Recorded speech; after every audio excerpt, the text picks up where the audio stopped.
Robin Hood. Chapter 1. Robin Fitzooth is born in Sherwood Forest. The Robin Hood stories are very famous.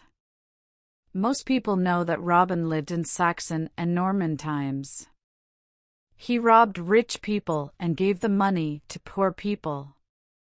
But not everybody knows that he came from a rich family.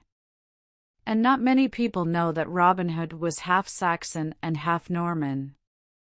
The story begins with Robin Hood's Saxon grandfather, Sir George Gamwell. Gamwell lived near a Norman lord. This lord wanted to take Gamwell's house and his lands. The two men fought, and the Norman lord killed Gamwell's two sons. Gamwell's wife also died. But Sir George also had a young daughter, Joanna. "I have no sons," Gamwell said to Joanna. "So I will teach you to fight with a sword, and with a bow and arrow." 5 years later, Joanna was 19 years old and very beautiful. One day, a young man visited Sir George. His name was William Fitzooth, and he was a Norman. "Sir George," he began, "I love your daughter. I hope that she loves me. I would like to marry her. I have money and land." But Sir George was very angry. "Never," he answered. "My daughter will never marry you. Get off my land. Do not come here again, or I will kill you." Joanna loved this young man. So she tried to talk to her father, but he didn't want to listen. "Go to your room," he shouted. "I do not want to hear that man's name again." That night, William came back to Sir George's home. He stood under Joanna's window and called to her.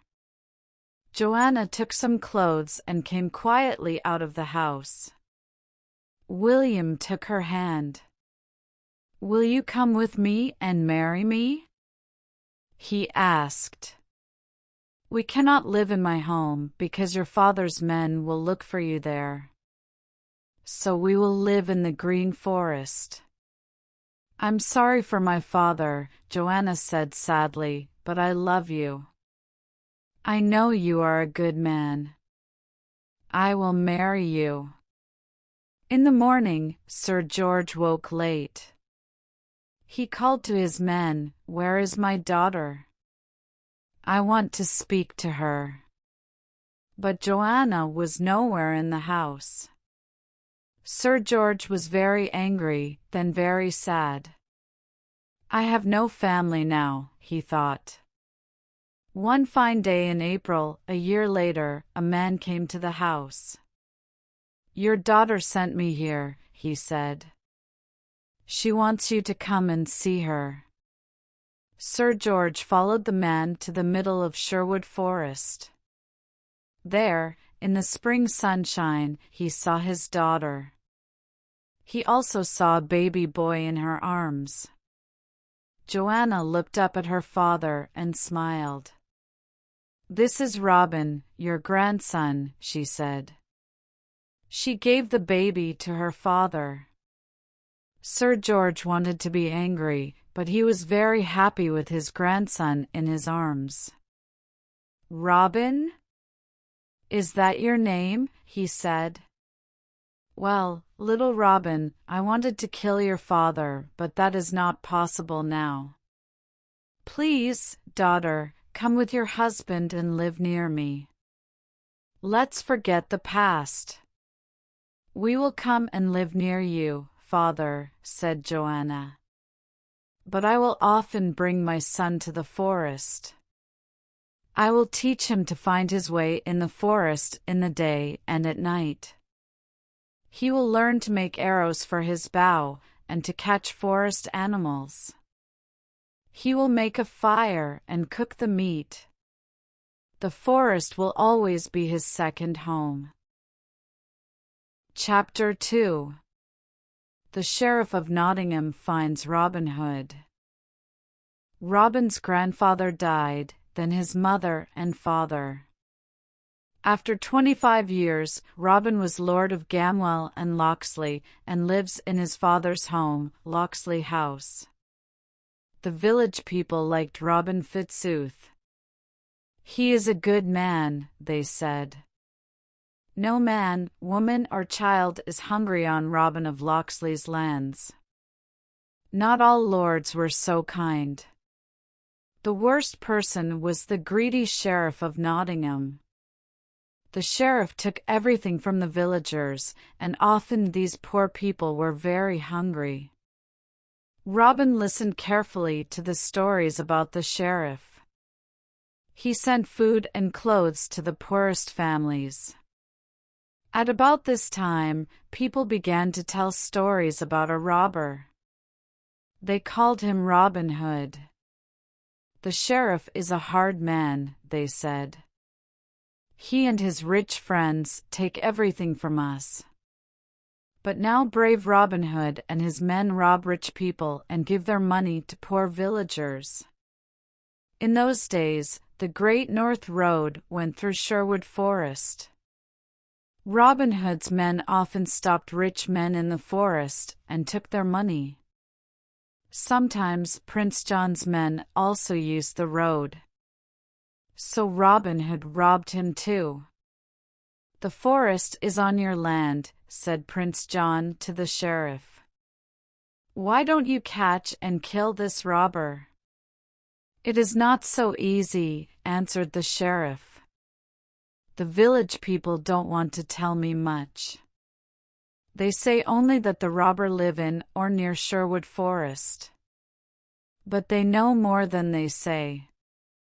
I have a plan to learn more about this man Robin Hood."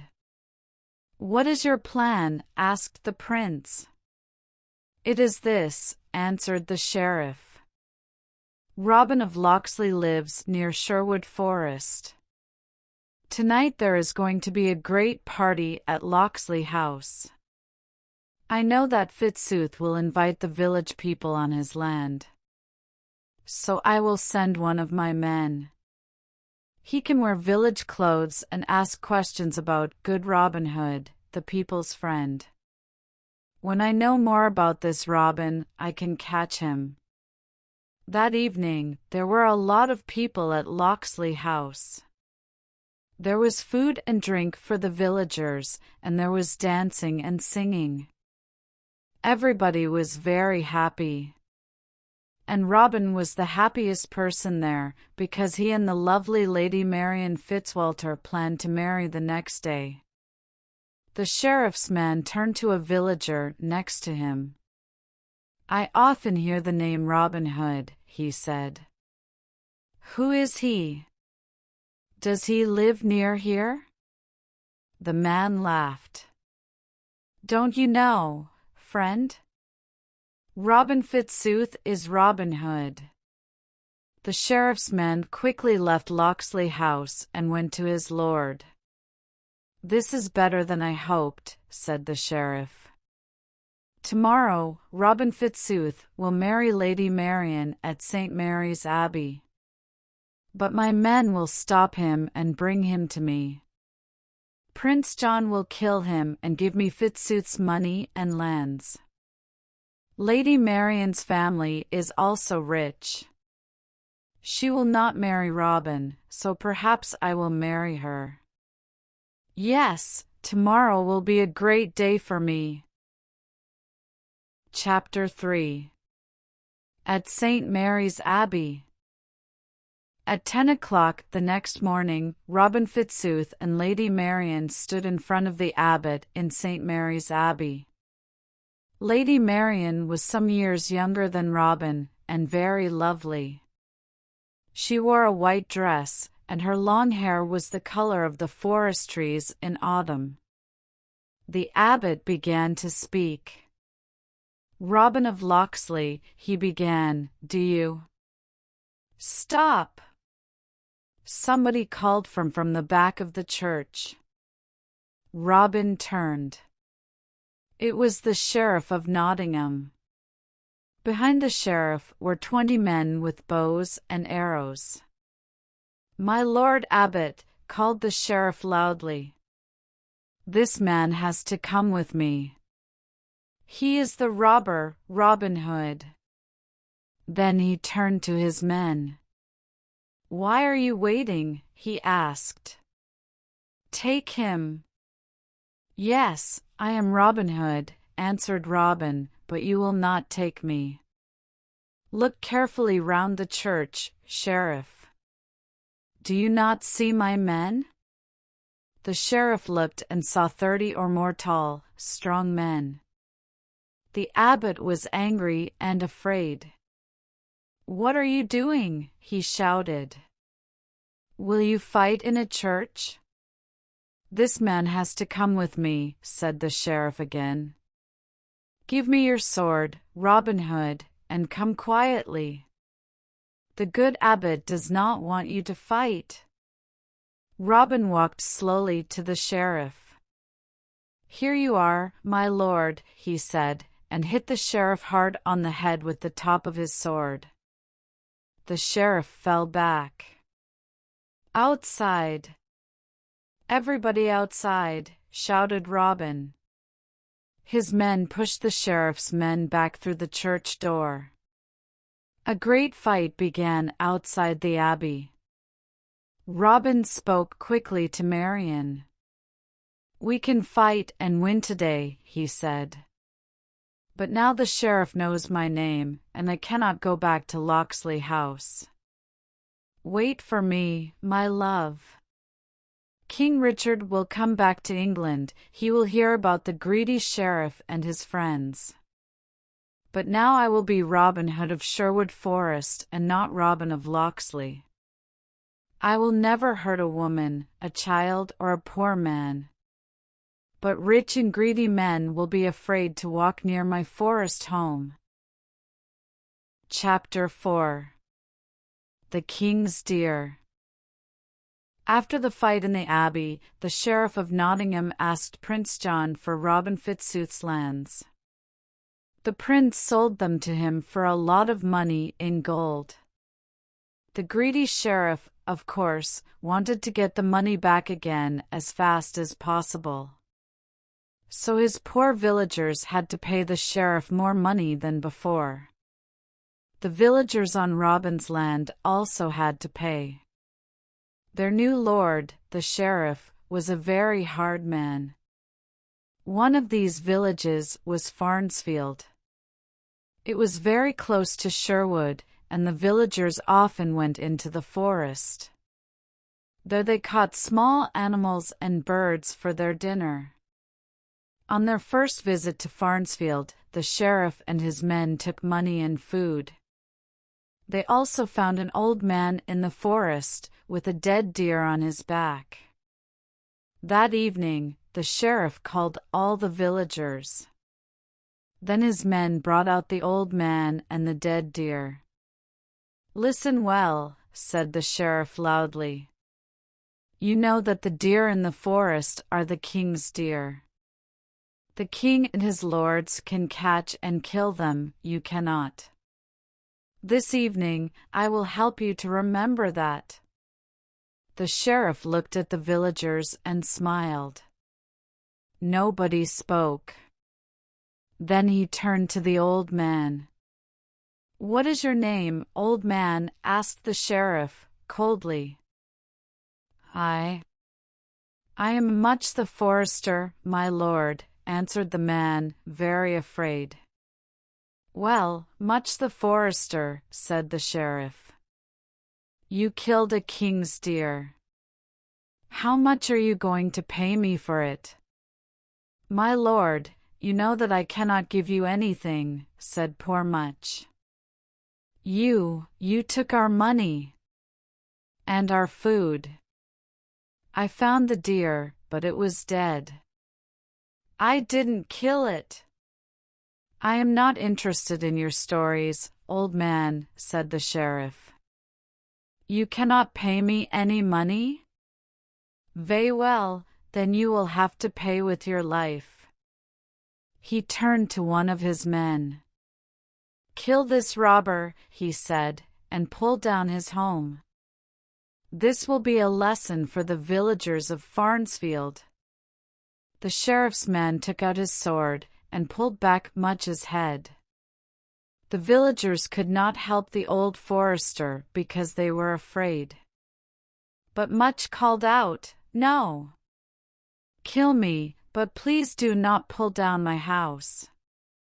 It is my son's home, too, and he did not hurt you. He did not take the deer." "Wait, please." Much turned his eyes to the forest. "Oh, Robin Hood," he thought, "where are you now? Only you can help me." "So you have a son?" said the sheriff's man. "Well, he can stay in your house when we pull it down." He laughed loudly, but the sheriff looked more carefully at the forester. "Wait," he called. "I think this man knows something.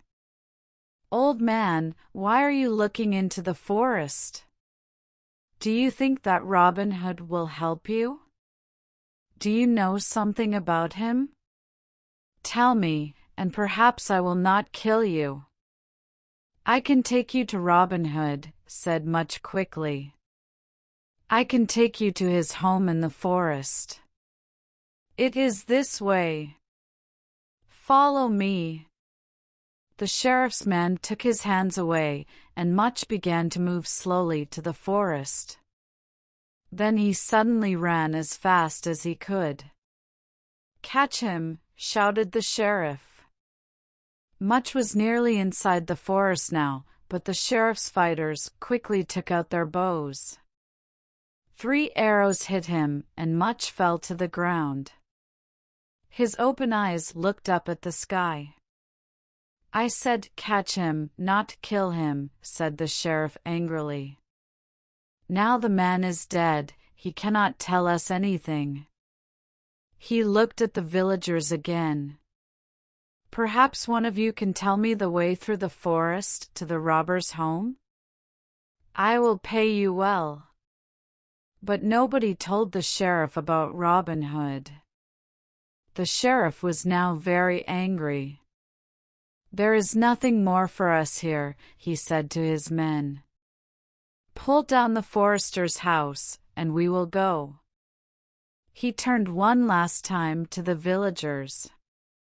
"The next man with a deer will die too, but not as quickly. Remember that." Later in the evening, the villagers carried Much into the center of the village. The forester's young son stood outside his father's house. There was nothing there now. "We are very sorry," the villagers said to the boy. "We could not do anything. Do not be too sad, your father died bravely." Then a small man with a bow and arrows on his back walked quietly into the village. "It is Will Scarlet, Robin Hood's man," said the villagers. Will Scarlet put down his bow and put his hands on the boy's head. "Robin knows that the sheriff was here," he said. "He sent me to help, but I am too late." "Who is this man? Was he your father?" "Yes, he was my father," answered the young boy sadly. "Now I have no family and no home." He turned to Will Scarlet. "Oh, please," he cried, "take me with you. My father taught me a lot about the forest. You can teach me to be a fighter too. I want to be Robin Hood's man. I want to fight the sheriff and Prince John too." "You are very young," said Will. "When you are older, perhaps." "I am not young, I am 14, said the boy. "I am small, but I am strong. I learn quickly. I have nothing here. Please take me with you." And so Will Scarlet took young Much to Robin Hood. That year, many young men came to the forest. They all had stories about the sheriff and his men. Robin and Will Scarlet taught them to use a sword and a bow and arrow. But Much, the forester's son, was always one of the best and bravest of Robin's men. Chapter 5. Robin Hood meets Little John. In the first weeks and months after the fight in the Abbey, Robin and his men worked very hard. They cut down young trees and built homes in the center of the forest. They made arrows from wood and caught forest deer for their food. They bought bread and milk from the villagers. Sometimes Robin liked to leave his men and look for adventure. One fine autumn morning, he and his friend Will Scarlet woke early. "It is a beautiful day," said Robin. "I think I will go for a walk to the river." "Will you come with me?" "I want to make some new arrows for my bow," answered Will. "But I will meet you at lunchtime near the bridge." So Robin left Will and walked quickly through the forest to the river and the little bridge. Robin stood in the middle of the bridge and looked up at the trees. "The autumn colors are beautiful," he thought. Then he looked down at the water. "I will catch a fish for our lunch," he thought. "Will and I can make a fire. I have some bread, and there is fruit on the trees. We will eat very well. Ah, this is a wonderful life." Suddenly somebody behind him said, "Well, little man, are you going to stand there all day? Get out of my way." Robin turned. The speaker was a big man, nearly 2 meters tall. "Now this will be an interesting adventure," he thought. "That man is very strong. Can I fight him and win?" He did not move from the bridge. "I arrived here first," he called to the big man, "so you will have to wait. I think I am going to do some fishing. Then, perhaps, I will get out of your way." The big man moved onto the bridge. "I will not wait," he said. "And you are not going to fish, you are going to fight." They fought there, in the middle of the bridge. Robin couldn't win. He knew that after a minute or two. The man wasn't very fast, but he was very strong. So Robin quickly thought of a plan. He looked over the top of the big man's head and shouted, "Look! The sheriff's men!" The big man turned and looked. Robin quickly kicked the man's legs as hard as he could. The big man was very angry, but he didn't fall. He kicked Robin, and Robin fell off the bridge into the water. The big man laughed. "I won the fight," he said. "Come, I will help you."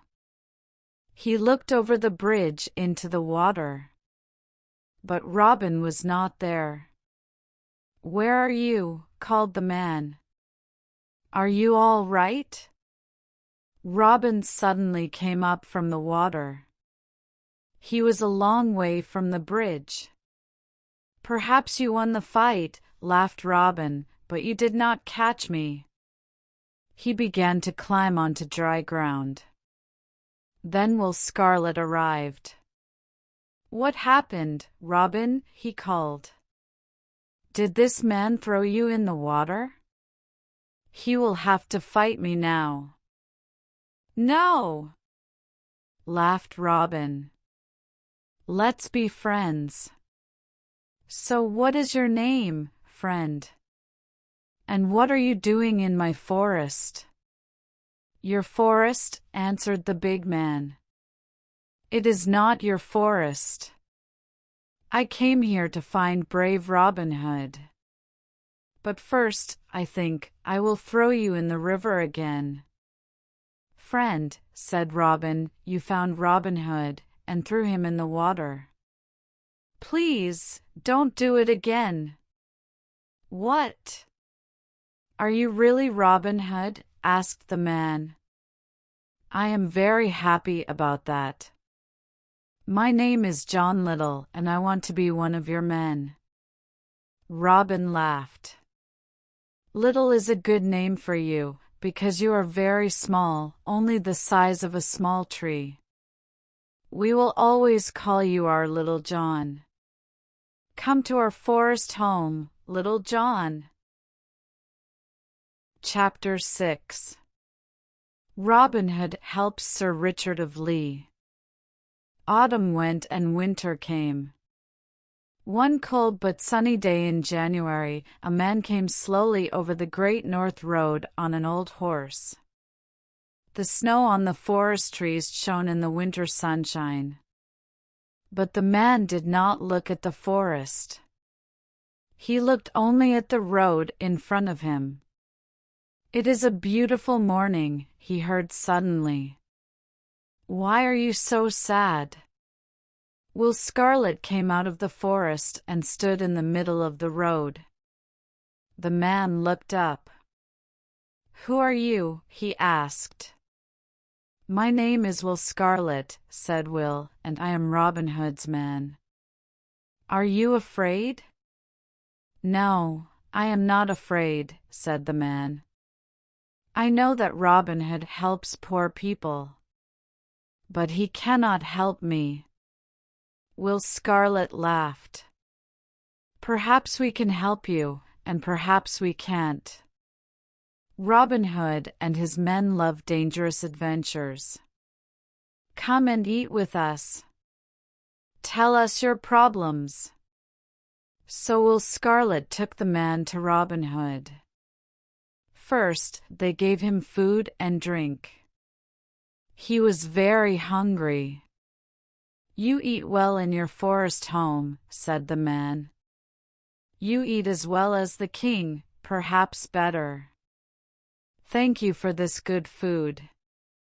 Then he stood up. Wait, said Robin. Can't you pay us something for your dinner? With a little gold I can help many poor families. The man did not answer for some time. Then he said, I have gold in my bags, 600 pounds. But I cannot give it to you. I am going to St. Mary's Abbey. This money is for the abbot. That is a lot of money, said Will, and the church has too much gold. That is my problem, said the man. The abbot wants more, 500 pounds more, and I cannot pay him this year. Perhaps he will wait another year, but I think not. I think that he will ask for my lands, and my home too. Yes, said Robin, the abbot is a greedy man. Tell us your name, friend, and tell us your story too. Perhaps we can help. So the man told his story. His name was Richard of Lee, and his son killed a man in a fight. The man died, and the sheriff of Nottingham's men took the boy away. Ah, the sheriff, said Robin. Another greedy man. Did he ask for money?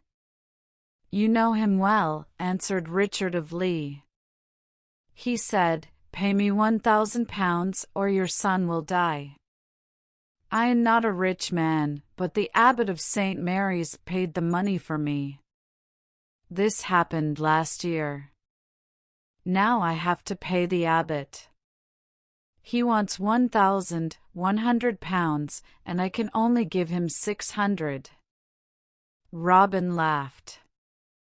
I can give you the money. But first, let's try something. Perhaps the good abbot is not a bad man. Tell him that you do not have the money. Ask him to help you. Ask him to wait another year." Then Robin turned to his men. "Who will go with this man?" and listened to the abbot's answer. "I will go with him," said Little John. "I am ready for an adventure." Chapter 7. Sir Richard Pays the Abbot. At 12 o'clock the next day, the abbot of St. Mary's was in his great dining room. On the table there were bags of gold. He went to the window and looked out. "Sir Richard of Lee is here at the right time, I see," he thought. "But his clothes are poor, and his horse is old. Good. I think my friend, the sheriff, is right. Sir Richard cannot pay my £1,100. So this evening I will be lord of his house and his lands." A few minutes later, Sir Richard and Little John came into the room. "Well," said the abbot, "you are here at the right time. Do you have my money?" "My lord abbot," Sir Richard began, "you are a churchman. I hope you will be kind. Next year—" "Stop!" shouted the abbot. "Do not ask for more time. I want my money now. Pay me the £1,100, or your house and lands will be mine this evening." Sir Richard then put 6 bags of gold on the abbot's table. "Here are £600, my lord," he said quietly. "There is 100 in each bag. It is a lot of money for me. Next year, I hope." "No, next year, or next month, or next week," shouted the abbot again. "I want all my money today. Do you have my gold, yes or no?" Then Little John put 5 more bags on the table. "Here you are, my lord," he said. 500 more pounds. This good man and his family will sleep in their home tonight." The abbot looked at the money, then he looked at Little John. The abbot's face was very red.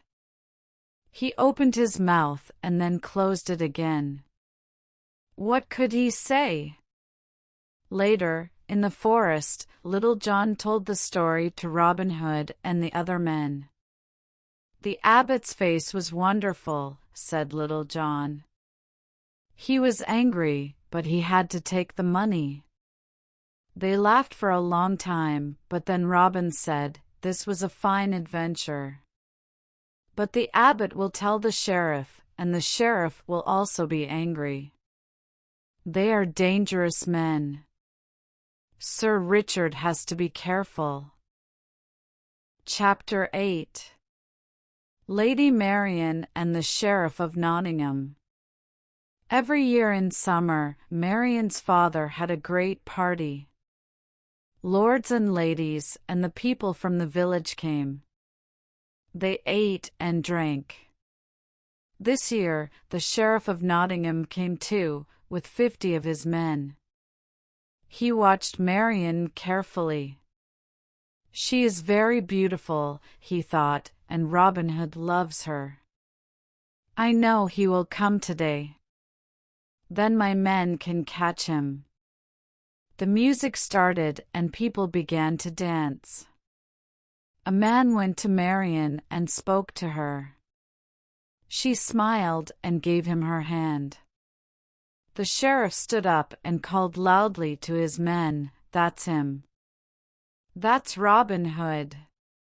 Take him." The sheriff's men took out their swords and moved through the dancers. Suddenly 10 of the dancers ran for their swords too. They were, of course, Robin's men, and a great fight began. Robin's men were better fighters than the sheriff's. Marian wanted to fight too, but her father stopped her. "Marian, what are you doing? Put down that sword. I am sorry about Robin, no other man will marry you. You are only interested in fighting. The sheriff heard Marian's father and smiled. Lady Marian is really very lovely, he thought. Her father wants to find another husband for her?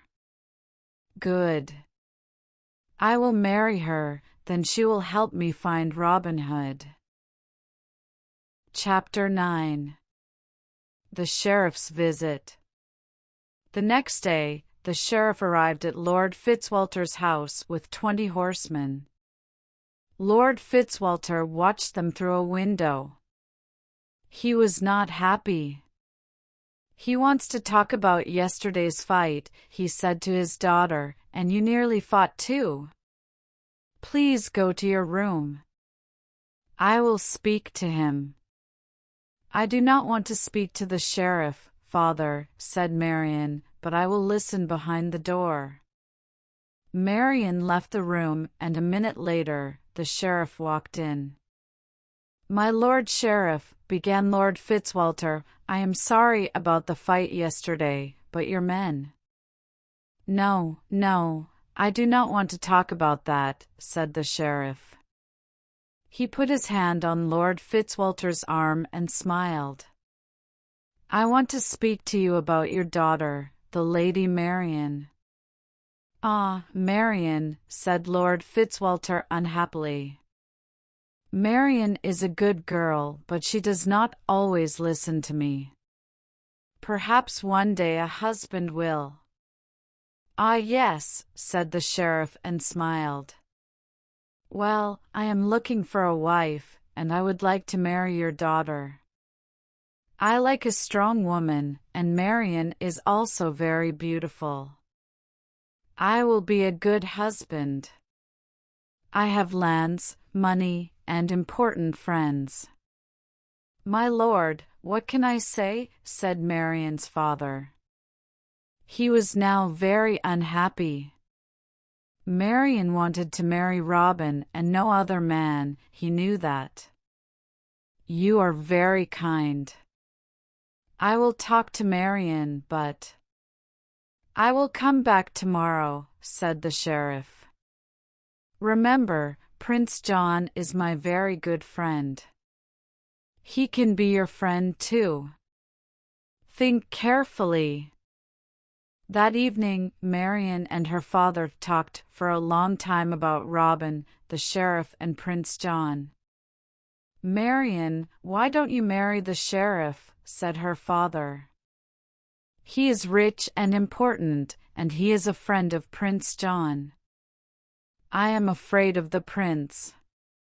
Please marry the sheriff, and forget Robin Fitzooth. Marian took her father's hand. Father, I am sorry to bring you so many problems. I will not marry the sheriff, but he will be angry with me, not you. Listen. Tomorrow I will leave the house very early and stay with my uncle. The sheriff will come late in the morning. Tell your men to look for me. Look in every room.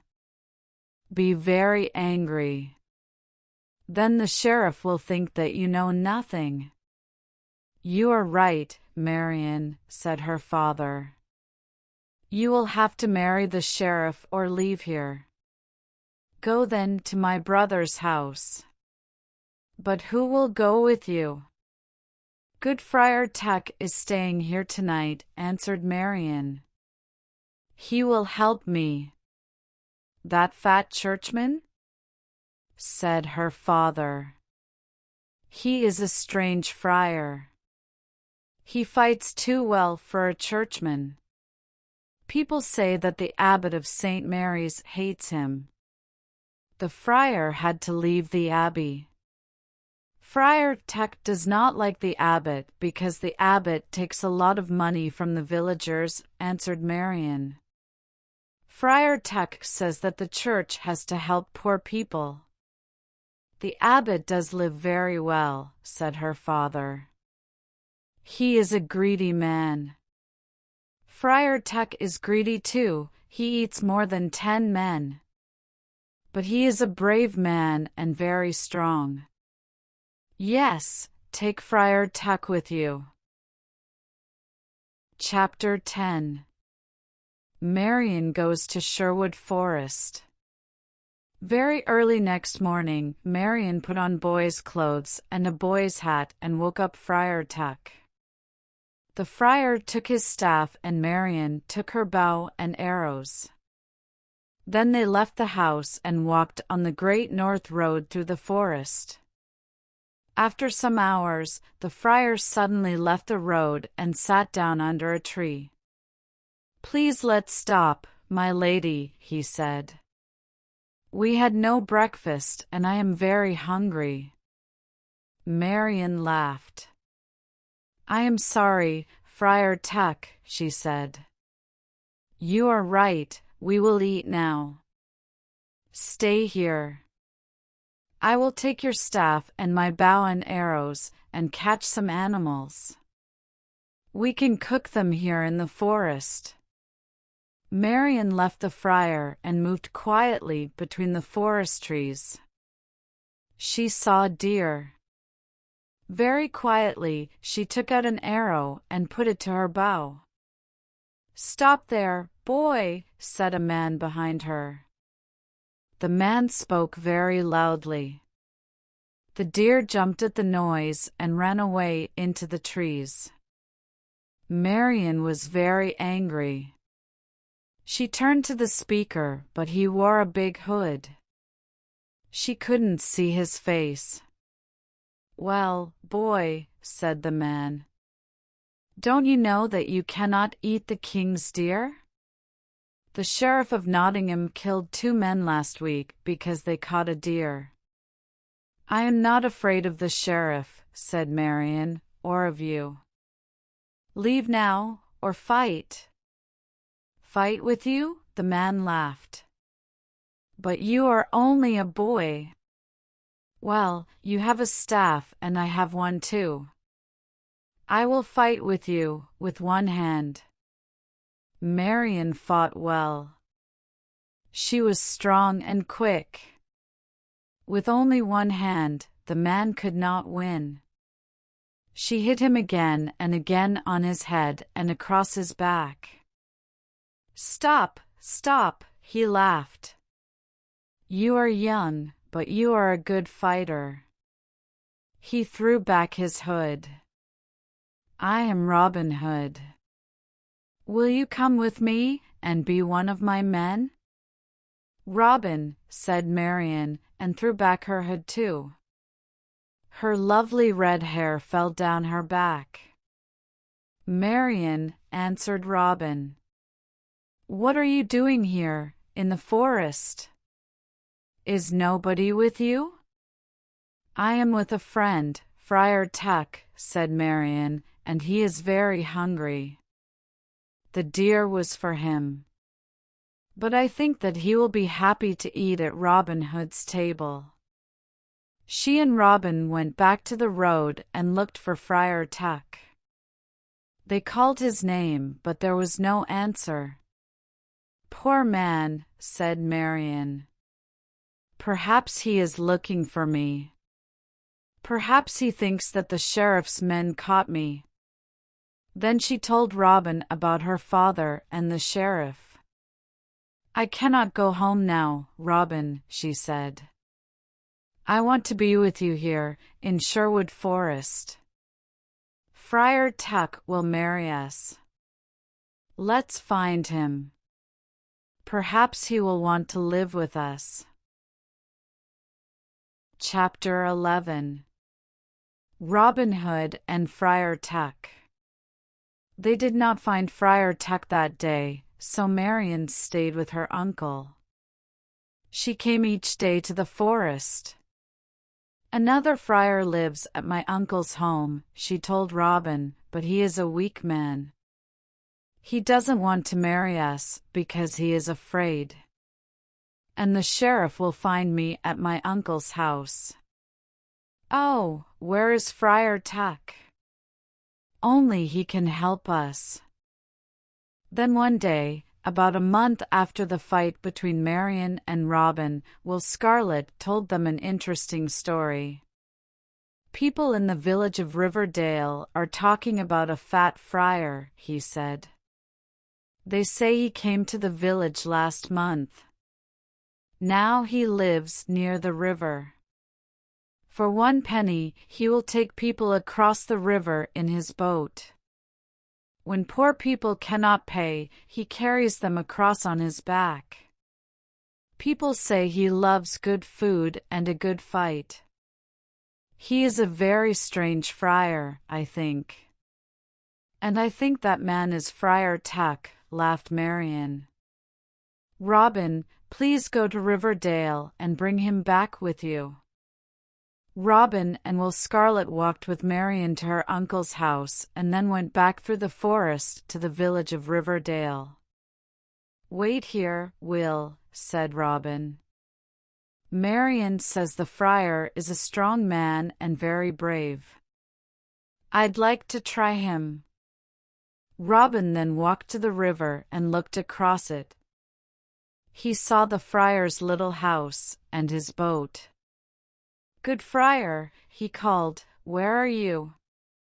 Will you take me in your boat? I have some money and I can pay you well. Friar Tuck came out of the house and got into the boat.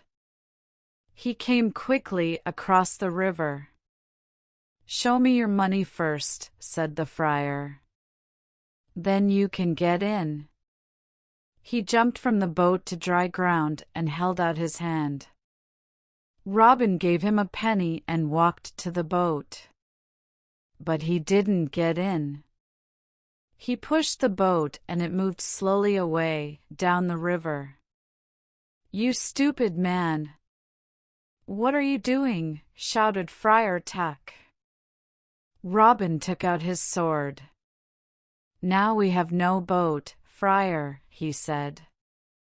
Carry me across the river on your back, and perhaps I will not kill you.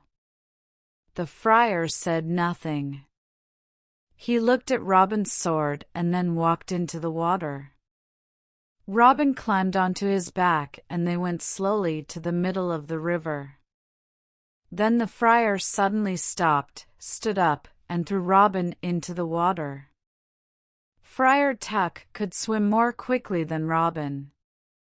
He got out of the river and called, Come here, friend, and fight with me. I do not have a sword because I am a churchman. And I can kill a man with my 2 hands. Then Will Scarlet came out of the forest with 10 of Robin's men. Robin, are you hurt? He called. Robin climbed out of the river. What are you going to do now, friar? Said Robin.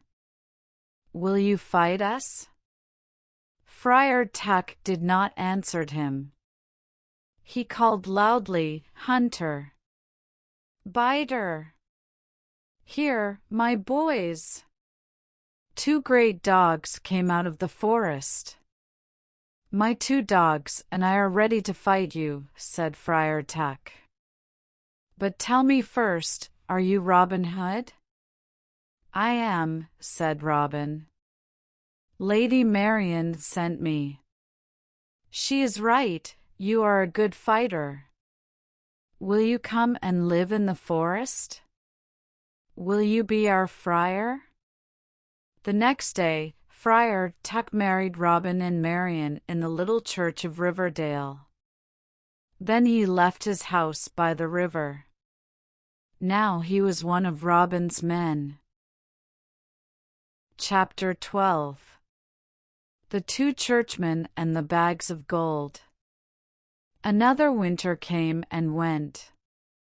There was not much snow on the ground, and people could again use the Great North Road. One day, Sir Richard of Lee will pay us the abbot's money, said Robin to Little John and Will Scarlet. But perhaps we can get the money back from the church first.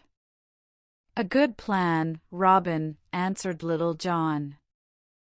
I will find a rich churchman and invite him to a forest dinner. Then he can pay us £500. That is not too expensive for our best forest deer, our whitest bread, and our finest wine. The next evening, Little John went to the road and waited at the robber's usual place behind a tree. He didn't have to wait long. Two churchmen on beautiful white horses were on the road. The two men wore expensive clothes. They were afraid, and they often looked into the forest. Little John came out of the forest and moved to the middle of the road. "Good evening, brothers," he called. "Are you going to St. Mary's Abbey?" They stopped their horses, and the younger churchman answered, "Yes, we are going to visit the abbot." "Are we near the Abbey?" "We don't want to be on this road at night. People say robbers live in the forest near here." "I am the abbot's man," said Little John. "I can show you a quick way to the Abbey. Follow me." So the two men followed Little John into the forest. After a few minutes, they saw smoke and then a fire. Robin's men were there. "Where are we?" cried the churchman. "Who are these men? This is not the Abbey." "Good evening, brothers," said Robin. "Don't be afraid, we will not hurt you. We hope you will stay for dinner." The two churchmen were very unhappy, but they could not leave. So they got down from their horses and sat at Robin's table. Robin's men brought them meat, wine, and bread. The food was very good, but the churchmen couldn't eat. They were too afraid. "Not hungry?" asked Robin. "Please eat more, because we will ask you to pay something for your dinner. With a little church gold, we can help the abbot's villagers. On the abbot's land there are many poor families." The men's faces were very white. "We are only poor churchmen," they answered, "and we have no money. Please don't kill us." Little John went to the churchmen's horses and looked in their bags. Then he called to Robin Hood. "They are right, Robin. There is no money in their bags." "We told you that," said one of the men. "Please, it is very late and we want to get to the Abbey. My Lord Abbot is waiting for us." "Wait," answered Robin. "You are wearing some fine clothes. You can pay for your dinner with those. Take them off." "What? Here in the forest?" asked the men. "The night is very cold." "Take them off." Robin repeated, "Or do you want me to help you?" He took out his sword. The two men slowly took off all their clothes. The robbers looked at the churchmen and began to laugh. Under their clothes, each man had 5 large money bags. "Look at that," said Little John. "What do we have here? Aha! There is gold in these bags. 100 pounds in each bag." "We will take this gold," said Robin Hood. "It is not yours because you didn't have any money. Perhaps somebody put the gold there. Go now and tell the good abbot." Robin Hood found 1,000 pounds. The two men began to put on their clothes again. "No, no," said Robin. "You can give us your clothes too, and yours horses. You can wear our old clothes and walk to the Abbey." The two men ran away and Robin Hood's men laughed for a long time. I would like to see the abbot's face tomorrow, said Little John. This is more money than we gave him. He will not be a happy man. Chapter 13. Sir Richard of Lee comes back to the forest. The next day, Sir Richard arrived. Robin, my good friend, he said, I have your money, and I am also bringing 100 arrows for you and your men. My wife and her friends made them. You are a good man, Robin answered. We are very happy about the arrows, but I will not take your gold. The abbot took that money last year, and yesterday the church gave it back to me. He told Sir Richard about the 2 churchmen and the bags of gold under their clothes. Now, said Robin, I would like to give you and your lady something. I would like to give your wife this beautiful white horse. And for you, I have some fine clothes. The 2 churchmen arrived at the Abbey later the next day and also told their story. The abbot was very angry. Robin Hood is laughing now, he said, but one day, the sheriff or I will kill him for this. Chapter 14. Robin Hood and the Gold Arrow. Every day, the sheriff's men brought new stories about Robin Hood. Prince John heard the stories too. This man Robin Hood only has 50 men, he said to the sheriff. You have 500 men, but you cannot catch him. People are laughing at you. What are you going to do? I have another plan, my lord, said the sheriff. I will have a contest with bows and arrows. The winner will get a gold arrow. I know that Robin Hood will come. Everybody says that he is the best bowman in England. He will win the contest and take the gold arrow. Then I will take him. Robin and his men heard about the contest. The sheriff was right, they wanted to go. You will have to stay home, Robin, laughed Little John. We want to win, and we are better than the sheriff's men. But you are a better bowman than all of us. Be careful, Robin, said Marian. The sheriff is a dangerous man. He knows that you will go. He only wants to find you and kill you.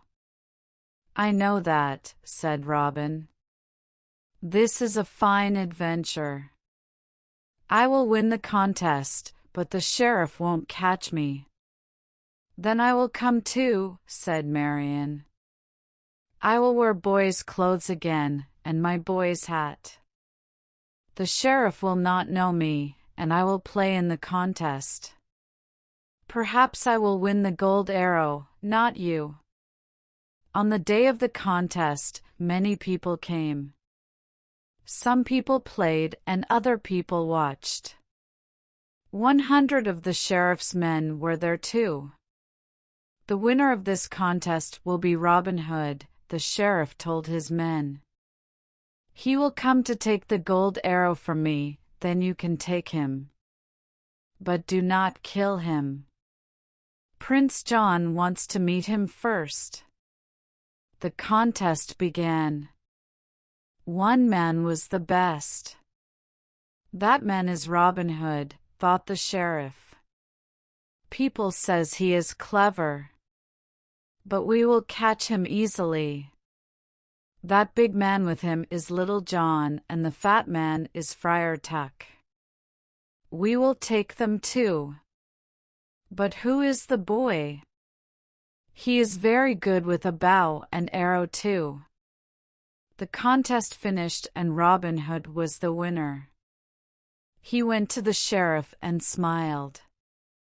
The arrow is mine, I think, he said. The sheriff smiled coldly and gave him the gold arrow. Then Robin turned away. "Take him now," shouted the sheriff to his men. But 20 of Robin's men took off their hoods and moved behind Robin. A great sword fight began. Robin's men and the sheriffs fought for a long time. Marian fought too this time, and she fought well. Many of the sheriff's men died that day. The sheriff was very angry. "Where are Prince John's men?" he shouted. "They are late, and Robin Hood is winning." Then Prince John arrived with 50 men on horses. "They are too many," called Robin to his men, "and they are on horses. Get back to the forest. Marian, come." Then Will Scarlet called out, "Robin, Marian. They hurt Little John." "Don't wait for me," said Little John. "It is my leg. I cannot walk." "Go! Go!" "Never," said Robin. With Will and Marian's help, he put Little John on his back and ran to the forest road. Suddenly a man arrived on a white horse. It was Richard of Lee. "Quick, Robin, put Little John on the horse and follow me. The sheriff and his men will not look for you in my home." So Sir Richard helped his friends Robin, Marian, Little John, and Will Scarlet. They stayed at Sir Richard's house that night. Robin told Sir Richard and his wife about the contest and about other adventures in the forest. "You have many adventures, my lady," said Sir Richard's wife to Marian, "but you live dangerously. You cannot go home or visit your father. How will these adventures end? When will you leave the forest?" "One day, King Richard will come home," answered Marian. "Then life will be better for poor people and Robin and I will go home." Chapter 15. The Tall Friar. People loved King Richard because he was a brave man and a good king. But his brother, Prince John, only wanted to be king and to be rich. People hate him. When King Richard was in England, the prince and other important Norman lords had to listen to their king. They could not take land and money from weaker men. But Richard fought in Jerusalem for many years. When the king was away, Prince John and his friends were greedy and unkind. Then, one day, the prince got a letter from the sheriff of Nottingham. "My lord prince," wrote the sheriff, "the people are saying that your brother Richard is here in the north. They say he is going from town to town and asking questions about me and about you. We will have to be very careful." "So," thought the prince, "Richard is in England again. Why isn't he dead? And why didn't he come here to London? What stories about me is he listening to? I think I too will go to Nottingham and visit my friend the sheriff. Perhaps he can tell me more." So the prince took the Great North Road to the sheriff's house. 100 strong men went with him. They took the road through Sherwood Forest, and there they met a churchman. The man was very tall and strong, and he wore a great hood over his face. "Well, friar," said the prince, "you are a brave man. Is nobody with you? Aren't you afraid? Don't you know that the robber, Robin Hood, lives in Sherwood Forest?" "People say that Robin Hood does not hurt poor men," said the friar. "People say stupid things," answered the prince angrily. "They say that my brother Richard is in England. But I say that he is dead. I will be king then. Now move out of my way." The tall man moved out of the way of the horses. He looked back at Prince John and his men for some minutes. Then he left the road and walked quickly into the forest. The tall man walked for a long time. Evening came.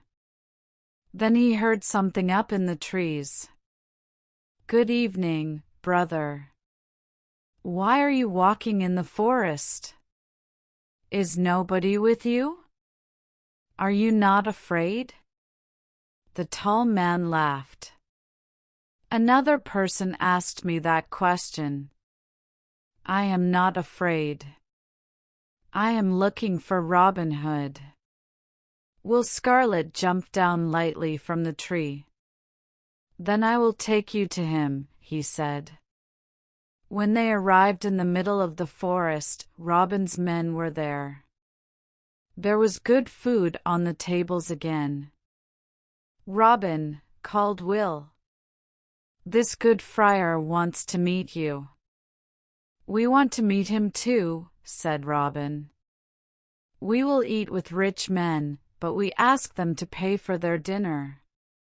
Poor people pay us with their stories." "What is your story, friend? Why do you want to meet me?" "This is my story," said the friar.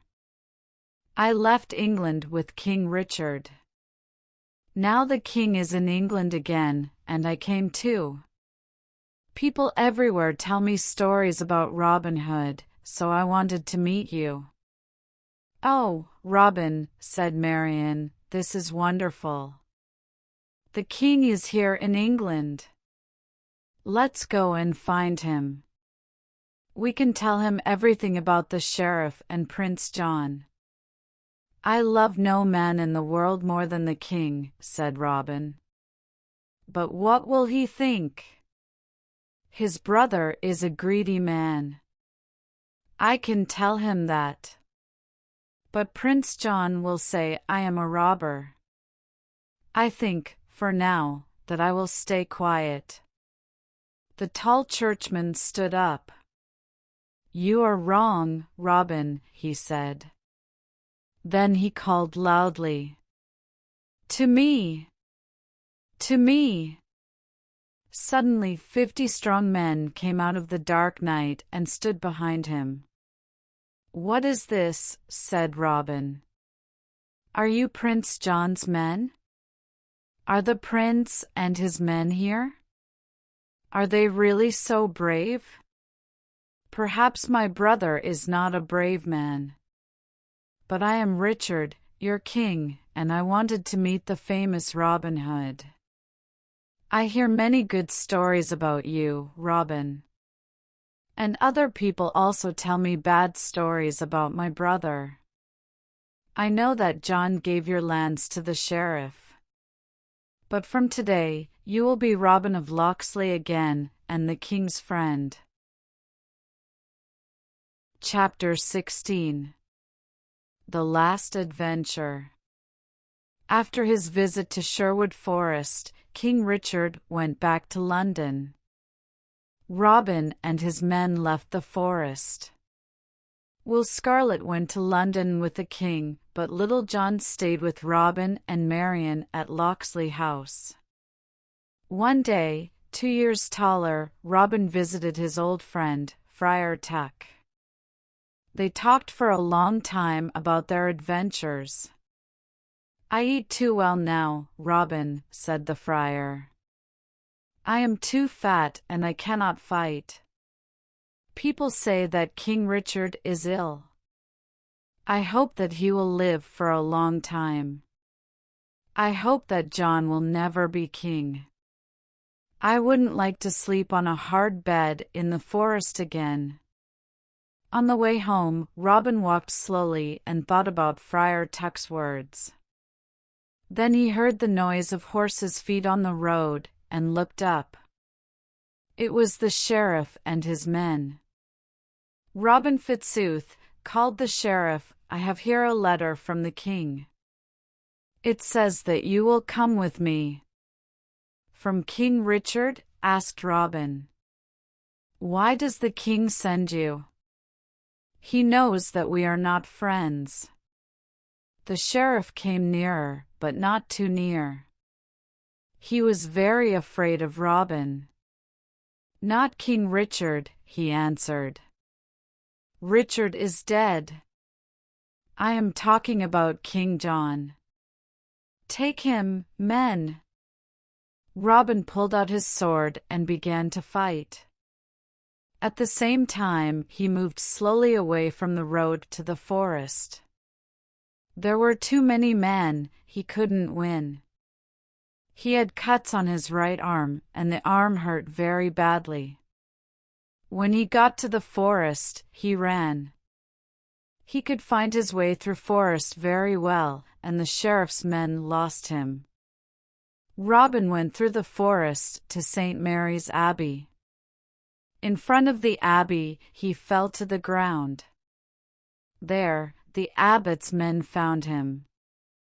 It is Robin Hood, said the abbot.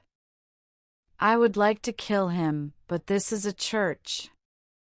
Take him to one of the bedrooms. You, man, go to the sheriff. Tell him that Robin Hood is at the abbey. Robin woke up. There was nobody in the room. He was very weak and couldn't move from the bed. Then he heard a friend. I am coming, Robin, called Little John. Where are you? Here. I am here, said Robin weakly. Little John broke open the door. Robin spoke very slowly. Little John, help me one last time. Carry me to the window. Good. Now give me your bow.